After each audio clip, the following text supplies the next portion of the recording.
ഉണ്ടാക്കാൻ പോകുന്നത് ചക്കപ്പുഴുക്ക് ഉണ്ടാക്കാനായിട്ടുള്ള തയ്യാറെടുപ്പിലാണ്. ഈ ചക്ക ഉണ്ടല്ലോ, ഇത് നമ്മളൊരു 6 മാസം എങ്കിലും ആയ ചക്കയാണ്. ഇത് അരിഞ്ഞ് ഉപ്പൊക്കെ ഇട്ട് ഇഡലി പാത്രത്തിൻ്റെ തട്ടിൽ വെച്ച് ആവി കയറ്റിയതിന് ശേഷം ഒരു ബോക്സിലാക്കിയിട്ട് ഫ്രീസറിൽ വെച്ചിരുന്ന ചക്കയാണിത്.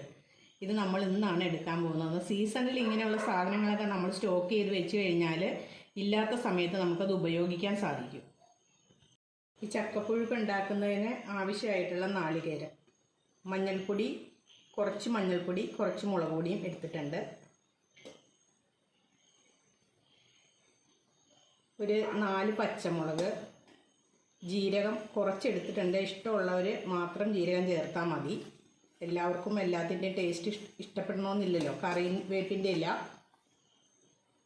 കുറച്ച് വെളുത്തുള്ളി, കുറച്ച് ചെറിയുള്ളി, ഇത്രയും സാധനങ്ങൾ അമ്മിയിൽ അരച്ചാൽ ടേസ്റ്റ് കൂടും. പക്ഷേ ഇപ്പോൾ രാത്രി ആയതുകൊണ്ട് നമ്മൾ മിക്സിയിൽ ഒന്ന് ക്രഷ് ചെയ്തെടുക്കുവാണേ. അപ്പോൾ നമ്മളുടെ ചക്കപ്പുഴുക്ക് റെഡിയാക്കാൻ പോവുകയാണ്. ഇത് അടിയിൽ പിടിക്കാതിരിക്കാൻ വേണ്ടിയിട്ട് കുറച്ച് വെള്ളം ഒഴിക്കുക. അതിൻ്റെ പുറത്ത് അതിന് ശേഷം ഈ അരപ്പ് ഇങ്ങോട്ട് ഇട്ട് കൊടുക്കുക.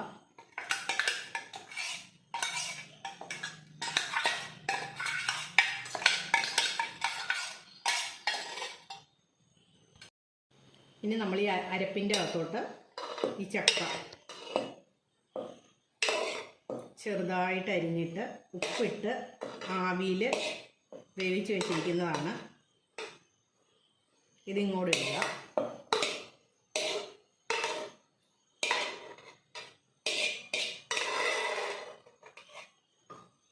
ഇതിന് ശേഷം കുക്കർ അടച്ച്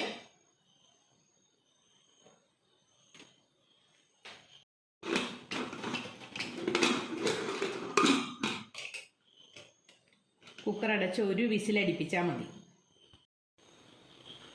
കുക്കർ അടുപ്പത്ത് കയറ്റാം. അപ്പം നമ്മുടെ ചക്കപ്പുഴുക്കിനെ ഒരു വിസിലടിച്ചിട്ടുണ്ട്. നമുക്ക് തുറന്ന് നോക്കാം.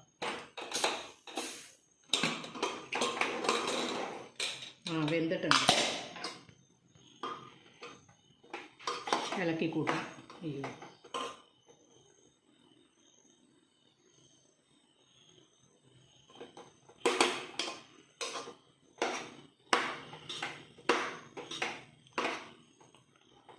ഈ ചക്കപ്പുഴുക്കുണ്ടല്ലോ, ഇത് നമ്മുടെ ഇഷ്ടം പോലെ കടുക് താളിക്കേണ്ടവർക്ക് പച്ചമുളകും കടുകും കറിവേപ്പിലയൊക്കെ കൂടെ താളിച്ച് ചേർക്കാം.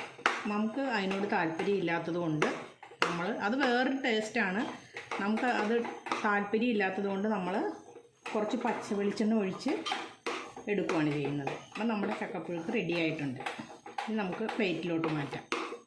അപ്പോൾ ഇന്ന് രാത്രിയിലത്തെ ഞങ്ങളുടെ ഭക്ഷണമൊക്കെ റെഡിയായി. ചോറ്, ചക്കപ്പുഴുക്ക്, ചപ്പാത്തി, ചിക്കൻ കറി, പിന്നെ കുറച്ച് കരിനെല്ലിക്ക, കുറച്ച് ചീരത്തോരൻ. അത് ഉച്ചയ്ക്കത്തെയാണ്. ഇതാണ് ഇന്നത്തെ ഞങ്ങളുടെ അത്താഴ ഭക്ഷണം. ഞങ്ങളുടെ ചാനൽ സബ്സ്ക്രൈബ് ചെയ്യാത്തവരൊക്കെ ഒന്ന് ചെയ്തേക്കണേ.